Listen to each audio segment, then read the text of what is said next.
A'udzubillahiminasyaitonirrajim. Bismillahirrahmanirrahim. Assalamualaikum warahmatullahi wabarakatuh.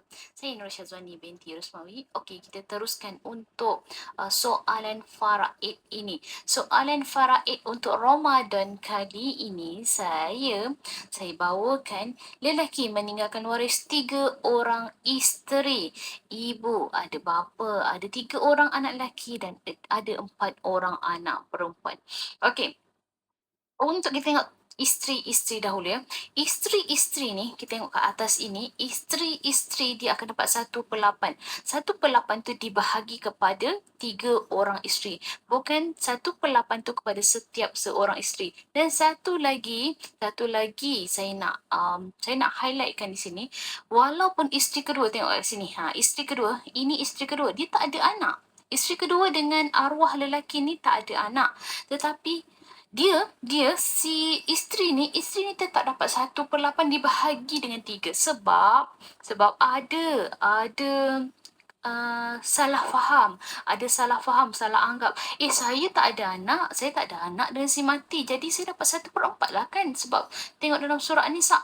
Tidak tuan-tuan dan puan-puan. Kita tengok siapa yang meninggal dunia. Bila kita tengok siapa yang meninggal dunia, kita tengok si suami iaitu lelaki ini meninggal dunia. Dia ada anak tak? Lelaki ni ada anak? Ada. Tapi dengan isteri yang pertama dengan isteri yang ketiga je. Anak dengan isteri yang kedua ni tak ada. Okey, walaupun isteri yang kedua tak ada anak, masing-masing tiga orang ini akan dapat 1/8 dibahagi ini di Arab. Dibahagi dengan 3 orang. Jadi seorang isteri akan dapat 1/24 untuk setiap seorang isteri. Okey, seterusnya adalah untuk ibu. Ibu dapat 1/6. Tengok kat sini ya tuan-tuan dan puan-puan. 1/6. Untuk apa dapat 1/6? Kerana si mati ada anak lelaki, dan untuk anak lelaki dan anak perempuan dapat asobah bil ghairi. Asobah kerana ada orang lain. Anak lelaki dapat 2 bahagian, anak perempuan dapat 1 bahagian. Okey, yang ini tuan-tuan dan puan-puan boleh tengok dia punya pengiraan macam mana. Kita tengok yang hujung sekali. Kita tengok yang hujung sekali. Maafkan saya.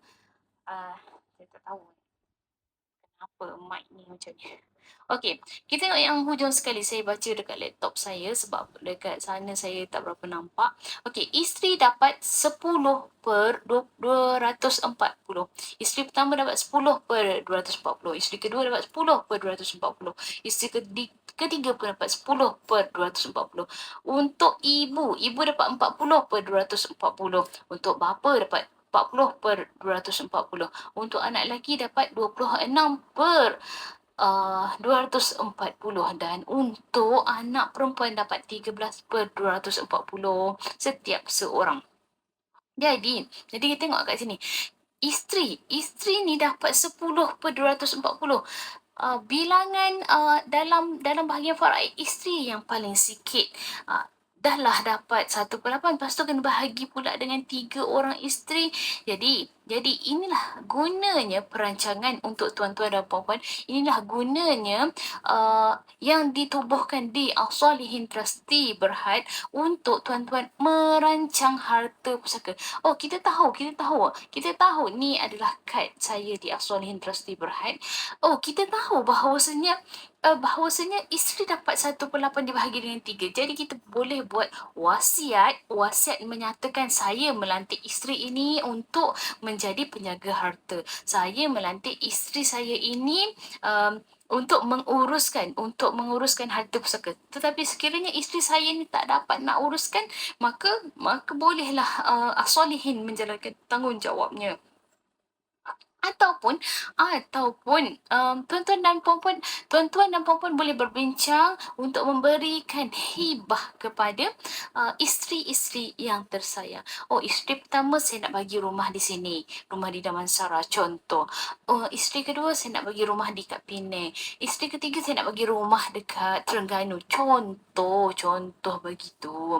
Okey, jadi kita boleh buat perancangan, tuan-tuan boleh buat perancangan, puan-puan boleh buat perancangan dan Dan perancangan ini adalah kita punya tindakan. Kita punya yang menggerakkannya. Sebab untuk hukum faraid ini kita memang tak boleh nak nafikan. Tetapi kita boleh keluarkan harta yang kita nak bahagi kepada orang yang kita sayang. Jadi kita boleh lakukan perancangan di Awsalihin Trustee Berhad. Kalau tuan-tuan nak merancang dengan Awsalihin, boleh sahaja hubungi Nurul Syazwani. InsyaAllah saya akan membantu tuan-tuan dan puan-puan untuk merancang harta pusaka. Okey, semoga Ramadan kali ini memberi keberkatan dan memberi keredaan kepada kita semua. Wallahualam, saya Nur Syazwani binti Rosmawi. Assalamualaikum warahmatullahi wabarakatuh.